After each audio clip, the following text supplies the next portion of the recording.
पंढरपूर पासून अवघ्या 15 मिनिटांच्या अंतरावर पंढरपूर करकंब रस्त्यावर धोत्रेज ग्रँड प्रायव्हेट लिमिटेड घेऊन आले आहेत पंचतारांकित सुविधांनी युक्त हॉटेल ग्रँड। तसेच पुण्या मुंबईच्या धर्तीवर सर्व सुविधांनी युक्त hotel Shriyash restaurant, veg non veg permit room bar, प्रशिक्षित कुक व होस्टिंग सेवा हॉटेल ग्रँड मध्ये उपलब्ध आहेत। 50 एसी रूम्स, 3500 स्क्वेअर फुटाचा सुसज्ज बकवेट हॉल, भव्य एसी सूट्स, टेरेस गार्डन, भव्य लॉन आणि चेंजिंग रूम सहित स्विमिंग टँक, प्रशस्त पार्किंगची सुविधा। पंढरपूर नजीक असलेल्या हॉटेल ग्रँड या सुसज्ज आणि पंचतारांकित सुविधांनी युक्त hotel grand, hotel Shriyas restaurant, veg non veg permit room बार, पंढरपूर करकंब रोड। संपर्क 02186 24 22 45।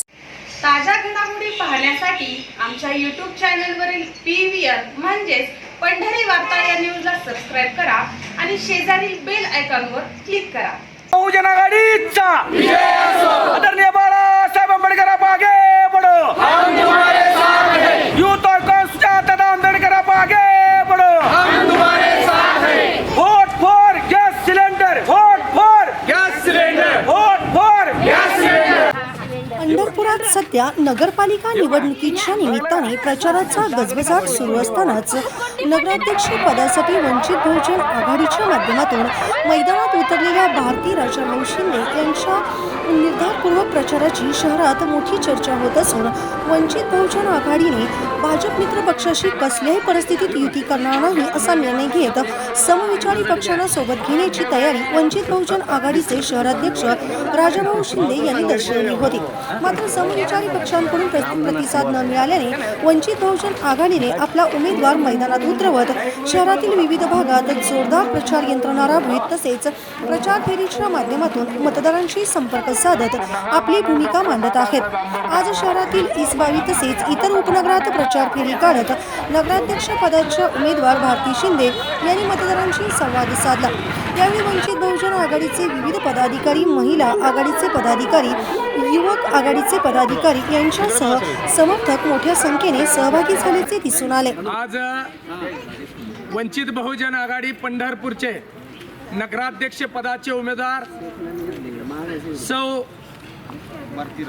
भारतीताई राजू शिंदे आज आपल्या नगराध्यक्ष पदाच्या या ठिकाणी उमेदवार म्हणून आहेत। त्यांचं प्रथम चिन्ह आहे गॅस सिलेंडर, क्रमांक आहे 5। आणि मी सर्व मतदार बंधू भगिनींना विनंती करतो, हा उमेदवार म्हणजे गोरगरिबांचा उमेदवार आहे, दीनदुबळ्यांचा उमेदवार आहे, वंचिताला न्याय देणारा उमेदवार आहे।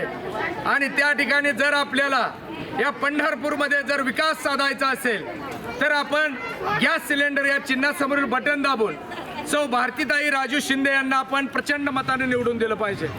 आज जर पंढरपूरचा जर बघितला, आज धुळीचं साम्राज्य आहे, स्टेशन रोडला सुद्धा मोठे खड्डे आहेत। त्या खड्डे बुजवण्यासाठी आमच्या शहराचे शहराध्यक्ष राजाभाऊ शिंदे कित्येक वेळा आंदोलन केली, ड्रेनेज लाईनसाठी आंदोलन केली, रस्त्यासाठी त्यांनी आंदोलन केली, महिलांच्या बचत गटाच्या संदर्भातली आंदोलन केली, स्वस्त धान्य रेशन दुकानाच्या संदर्भातली आंदोलन केली। त्यांनी स्वतःवर गुन्हा दाखल करून घेतला, परंतु त्या ठिकाणी त्यांनी त्या आंदोलनाच्या माध्यमातून गोरगरिबाला न्याय देण्याची भूमिका त्या ठिकाणी पार पाडली। काय असेल विकासाचं विजन तुमचं? आमच्या वंचित बहुजन आघाडीच्या विकासाचं विजन एकच आहे की या पंढरपूरमध्ये स्वच्छतेचा प्रश्न पहिल्यांदा हाती घेतला जाईल। जिथं ज्या ठिकाणी ड्रेनेजचा प्रश्न आहे त्या ठिकाणी ड्रेनेज लाईनचा प्रश्न त्या ठिकाणी घेतला जाईल। आणि सगळ्यात मोठा प्रश्न आरोग्याचा प्रश्न, ज्या ठिकाणी सर्वसामान्य गरिबाला त्या ठिकाणी लाखो रुपये, हजारो रुपये त्या ठिकाणी खर्ची करावं लागतात, असा आरोग्याचा जो प्रश्न आहे त्या ठिकाणी त्या आमच्या माध्यमातून त्या ठिकाणी सोडवला जाईल। कुणाचाही 1 रुपया आम्ही त्या ठिकाणी दवाखान्यात जाऊ देणार नाही। गेल्या 40 वर्षाचा विकास आणि आताचे जे नियोजन आहे ते कशा पद्धतीने मांडाल तुम्ही? आता गेल्या 40 वर्षामध्ये आपण बघतोय की ही प्रस्थापित मंडळी परंपरागत आपण या ठिकाणी निवडून दिली जातात आणि त्यांनी ज्या त्या वेळेस आश्वासनं दिलेली आहेत की आम्ही तुमचा पुढल्या 5 वर्षामध्ये विकास करू, परंतु जगामध्ये नाव असलेलं तीर्थक्षेत्र पंढरपूर त्या बहाण्यानं विकास झालेला नाही। त्या ठिकाणी महामानव डॉक्टर बाबासाहेब आंबेडकरांच्या विचारावर काम करणारा पक्ष म्हणजे वंचित बहुजन आघाडी, छत्रपती शिवाजी महाराजांच्या विचारावर काम करणारा पक्ष म्हणजे वंचित बहुजन आघाडी। आणि या सर्व महापुरुषांच्या विचारावर त्या ठिकाणी काम करणारा वंचित बहुजन आघाडीचा पक्ष आणि त्या पक्षाचे उमेदवार म्हणजे सौ भारतीताई राजू शिंदे या गोरगरिबांना त्या ठिकाणी न्याय देणारा उमेदवार आहे. म्हणून आमची कळकळीची आणि नम्रतेची विनंती आहे, त्या ठिकाणी 2 डिसेंबरला स्वतः जाऊन आपण गॅस सिलेंडर समोरील आपण बटन दाबावं, हे तुमच्या पत्रकारांच्या माध्यमातून आम्ही विनंती करतो. ओके, धन्यवाद.